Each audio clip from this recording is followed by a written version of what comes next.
How to change order of Instagram photos after posting. If you want to change the order of your Instagram photos after posting, it's actually quite very simple to do so. First of all, open up the Instagram application and then you will see this type of interface. Tap on the profile icon from the bottom right. Now let's select a carousel post over here. Now let me just choose maybe other ones where I have got multiple photos added. So here I have got 3 photos within this carousel post and I want to change the order. Maybe I want the last one to come at front, right? What do we do? So let's tap the 3 dots option here, then go to edit.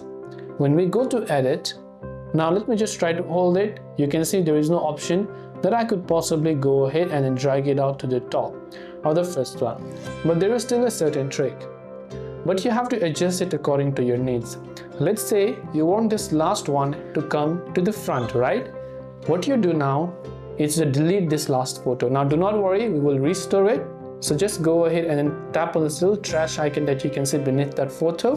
Then it will ask you to delete that photo. So we have deleted 1 out of 2 photos. Now we want that last photo to appear at the first, right?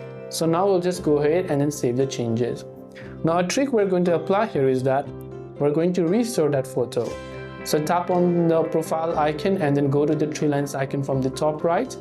Then go to your activity. Then go to recently deleted. Then select that photo. Tap on the 3 dots and tap on restore. Now what happens is after you delete it and when you restore this photo, during the restoration process, that particular photo will move to the top of the ones from the deleted post. So this is the one that you deleted. So you can see the last photo has been moved to the top, as you can see, and you can accordingly adjust it depending upon which one you want to appear at the top or at the last. So I hope this video helped you out, and if you have any questions, feel free to leave them down below. Thanks for watching till the very end of this tutorial, and as always, see you soon in the next video.